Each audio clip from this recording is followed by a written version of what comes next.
हाय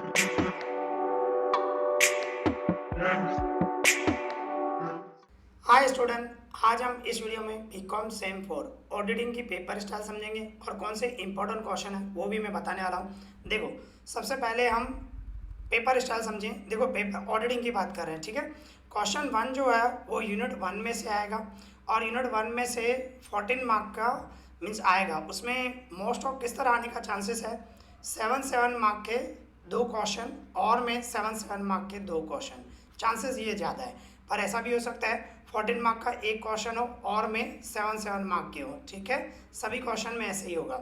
और क्वेश्चन 2 जो है वो यूनिट 2 में से आएगा, सेम 14 मार्क का। क्वेश्चन 3 जो है वो यूनिट 3 में से आएगा, 14 मार्क का। और क्वेश्चन 4 जो है यूनिट 4 में से आएगा, 14 मार्क का। और क्वेश्चन 5 जो है एमसीक्यूज आने के चांसेस हैं, वो भी 14 मार्क के, ठीक है। तो इस तरह ये पेपर स्टाइल है। अभी हम इंपॉर्टेंट क्वेश्चन देखें। अभी देखो, ये ऑडिटिंग है, थोड़ा बड़ा है, इसमें बहुत सारे क्वेश्चंस हैं, आपको इतने करने चाहिए। मैंने लिमिटेड ही दिए हैं, आप कंपेयर करोगे तो इसमें पर चैप्टर भी ज़्यादा है। देखो, अभी यूनिट 1 है ना, यूनिट 1 में 4 चैप्टर हैं, आपको 4 चैप्टर करोगे तब जाके फर्स्ट क्वेश्चन आपका कवर होगा। अभी देखो, उसमें चैप्टर नंबर 1 जो है इंट्रोडक्शन टू ऑडिटिंग, तो उसके मैंने आपको सिर्फ एक ही क्वेश्चन दिया है, करना है define auditing, state characteristic, advantages and disadvantages of auditing, ठीक है। एक ही क्वेश्चन दिया है। चैप्टर 2, अभी चैप्टर 2 में ऑब्जेक्टिव ऑफ ऑडिटिंग, उसमें अभी आप देखोगे 4 क्वेश्चन है। फर्स्ट मीन्स 4 मीनिंग 3 है, फिर उसके अंदर वाली 3 और क्वेश्चन है, ठीक है। क्वेश्चन की मीनिंग समझते हैं। देखो क्या बता रहा है, what is meaning of auditing, auditing क्या है, उसके ऑब्जेक्टिव बताना है, discuss its objective in detail. इसके बाद what is teeming and lading method, how is misappropriation of cash done by it, भाई कैश की मिस एप्रोप्रिएशन किस तरह होता है, चोरी किस तरह होती है, वो आपको बताना है, ठीक है। और इसके बाद answer the following, how would you prevent miss appropriation of goods, goods का जो मिस एप्रोप्रिएशन होता है उससे किस तरह बचाया जा सकता है, प्रिवेंट किया जा सकता है। How would you prevent miss appropriation of cash, ठीक है ये। और इसके बाद state 8 error of affecting trial balance, trial balance को इफेक्ट करे ऐसी 8 एरर आपको बतानी है, ठीक है। तो ये आपको चैप्टर 2 करना है। इसके बाद आ जाओ चैप्टर 3। चैप्टर 3 में टाइप्स ऑफ ऑडिटिंग, उसमें है first number state the advantages and disadvantages of continuous audit, ठीक है। कंटिन्यूअस ऑडिट की एडवांटेजेस एंड डिसएडवांटेजेस। इसके बाद एक्सप्लेन इन ब्रीफ, क्या एक्सप्लेन करना है, continuous audit, cost audit, audit in depth, efficiency audit, ये। इसके बाद difference between continuous audit and annual audit. इसके बाद difference between internal audit and audit in depth, ठीक है। ये चैप्टर 3 है। और इसके बाद चैप्टर 10 है यूनिट 1 में, चैप्टर 10 है, ये चैप्टर 10 यूनिट 1 में है। ये मोस्ट इंपॉर्टेंट है, मैं आपको सजेस्ट करूंगा ये तो आप पढ़ना ही, क्योंकि क्या है इसमें से मोस्ट ऑफ एक क्वेश्चन आता ही है। 10 मार्क का भी आ सकता है, 7 मार्क का भी आ सकता है, 14 मार्क का भी आ सकता है। तो ये मोस्ट इंपॉर्टेंट है, चैप्टर 10 तो आप करना ही, ठीक है। चैप्टर 10 में से एक क्वेश्चन आता ही है और बाकी जो ये 3 चैप्टर है और में आते हैं, मोस्ट ऑफ ऐसा होता है, ठीक है। तो अभी देखो चैप्टर 10 में कौन से क्वेश्चन करने हैं आपको, मैंने 2 क्वेश्चन दिए, दोनों इंपॉर्टेंट हैं। State the qualifications and disqualification of an auditor as per provision of company act 2013, ठीक है। कंपनी प्रोविजन एक्ट के हिसाब से ऑडिटर की क्या क्वालिफिकेशन होनी चाहिए, क्या डिसक्वालिफिकेशन होनी चाहिए, वो आपको बताना है। इसके बाद second number discuss the provision of company act 2013, भाई कंपनी की जो प्रोविजन है उसके बारे में ही बताना है, पर वो भी किसके लिए, regarding appointment of auditor, auditor को अगर जो अपॉइंट कर रहे हो तो कौन से प्रोविजन है। इसके बाद रिमूवल ऑफ ऑडिटर, ऑडिटर को अगर जो रिमूव कर रहे हैं तो उसके कौन से प्रोविजंस हैं। And duties of auditor, auditors की जो ड्यूटीज़ हैं तो उसमें कौन से प्रोविज़न आते हैं। ये अगर जो आप 2 क्वेश्चन करोगे ना, ये देखो मोस्ट इंपॉर्टेंट है, मैं आपको सजेस्ट करूंगा ये चैप्टर 10 कंफर्म करना। हो सकता है क्वेश्चन 1 इसमें से ही कवर हो जाए, ठीक है, पर मैं सजेस्ट करूंगा सभी चैप्टर करना, लिमिटेड क्वेश्चन दिए हैं, इतने आपको करने पड़ेंगे, ठीक है। पर चैप्टर 10 कंफर्म करना, तो ये आपको 4 चैप्टर करोगे, चैप्टर 1, 2, 3 एंड 10, तो अब उसमें से आपका क्वेश्चन 1 कवर होगा, ठीक है। अभी आ जाओ यूनिट 2। यूनिट 2 में 2 चैप्टर हैं, चैप्टर 4 एंड चैप्टर 5, ठीक है। चैप्टर 4 में आप देख सकते हो ऑर्गेनाइजिंग ऑडिट वर्क, उसमें first number, which points should be taken into consideration bye auditor at the time of starting of new audit. कभी भी न्यू ऑडिट स्टार्ट करता है ऑडिटर, तो उसके माइंड में कौन सी कंसिडरेशन होती है, कौन सी पॉइंटें होनी चाहिए, उसके बारे में आपको डिस्कस करना है। इसके बाद what is an audit program, ये इंपॉर्टेंट है, एग्जाम में ज़्यादातर आता है। ऑडिट प्रोग्राम क्या है, उसकी एडवांटेजेस एंड डिसएडवांटेजेस बताएं, ठीक है। इसके बाद write short note audit notebook, इसके बाद इंपॉर्टेंस ऑफ ऑडिट नोटबुक, इसके बाद difference between audit notebook and audit program, इसके बाद difference between routine checking and random checking, ठीक है। ये 5 क्वेश्चन आपको करने हैं चैप्टर 4 में।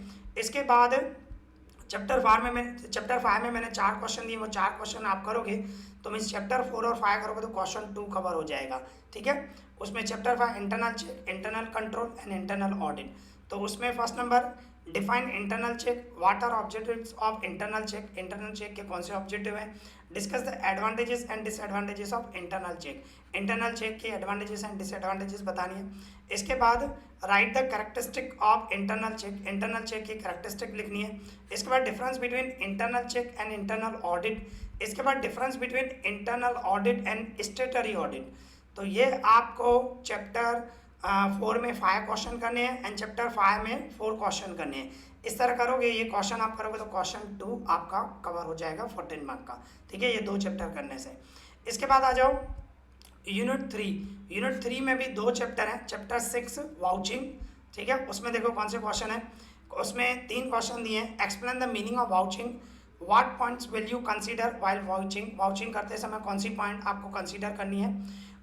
Discuss duties F an auditor in regarding vouching, vouching करते समय ऑडिटर की क्या ड्यूटीज रहती हैं उसके बारे में बताना है। इसके बाद give the characteristic of vouching, इसके बाद एक्सप्लेन इंपॉर्टेंस ऑफ वाउचिंग, ठीक है। ये 3 क्वेश्चन दिए हैं, ये 3 क्वेश्चन आपको चैप्टर 6 में से करने हैं। अभी चैप्टर 7 में भी मैंने आपको दिए हैं 3 क्वेश्चन हैं, मीन्स देखो क्या है 2 क्वेश्चन, पर उसमें देखो क्या बता रहा है, how will you vouch the following. ये जो है आप वाउच किस तरह करोगे, वाउचिंग किस तरह करोगे, किसके लिए ये आते हैं एग्जाम में most of, wages and salary, wages और सैलरी की वाउचिंग करनी हो एज एन ऑडिटर, ऑडिटर को किस तरह वाउच करना है उसके बारे में बताना है। इसके बाद collection from debtors, payment to creditors, sale of investment, purchase of investment, cash sale, audit fees, underwriting commission, director fees, importance of interest and dividend, railway freight and custom duty. इसके बाद गुड्स सेंट टू ब्रांच, इसके बाद प्लूनी expense. ये एक ही question में 13 point है, ये 13 point जो हैं वो किस तरह वाउच करेंगे उसके बारे में आपको बताना है, ठीक है। और क्वेश्चन 2 ये भी मोस्ट इंपॉर्टेंट एग्जाम में आता है, difference between vouching and verification, vouching और वेरिफिकेशन के बीच में डिफरेंस बताना है, ठीक है। तो ये 2 चैप्टर करोगे, चैप्टर 6 एंड 7, तो उसमें से आपका क्वेश्चन 3 कवर होगा, ओके। इसके बाद आ जाओ यूनिट 4 में। यूनिट 4 में भी 2 चैप्टर है, चैप्टर 8 और चैप्टर 9, पर मैंने चैप्टर 8 में से ही क्वेश्चन दिए, 9 में से नहीं दिए हैं। 9 में एक भी इतना इंपॉर्टेंट नहीं है, आप 8 करोगे तो उसमें से क्वेश्चन 4 कवर हो जाएगा, पर उसमें ये क्वेश्चन आपको करने पड़ेंगे, ठीक है। कौन से, explain the meaning of verification, valuation of asset, what are duties of auditor in this regard, means verification क्या है, वैल्यूएशन ऑफ एसेट्स क्या है, उसकी मीनिंग बताएं, और ऑडिटर की क्या ड्यूटीज़ है इसके मीन्स वेरिफिकेशन और वैल्यूएशन ऑफ एसेट्स में, ठीक है, उसके बारे में बताना है। इसके बाद what is verification, state objective of verification. इसके बाद describe the points to be considered while conducting verification and valuation of asset. जब वेरिफिकेशन और वैल्यूएशन ऑफ एसेट करते हैं तो कौन सी पॉइंट आपको कंसीडर करनी है उसके बारे में बताना मीन्स ऑडिटर को।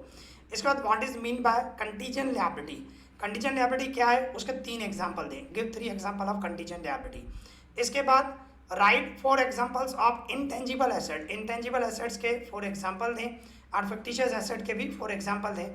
How will you verify such asset, in asset को आप वेरीफाई कैसे करोगे, फिक्टिशियस एसेट है और इंटेंजिबल एसेट्स है, उसके 4 एग्जाम्पल दो दोनों के, और उसको किस तरह वेरीफाई करेंगे ऑडिटर, एज अ ऑडिटर आपको सोचना है, ठीक है ना, तो किस तरह वेरीफाई करेंगे उसके बारे में बताना है।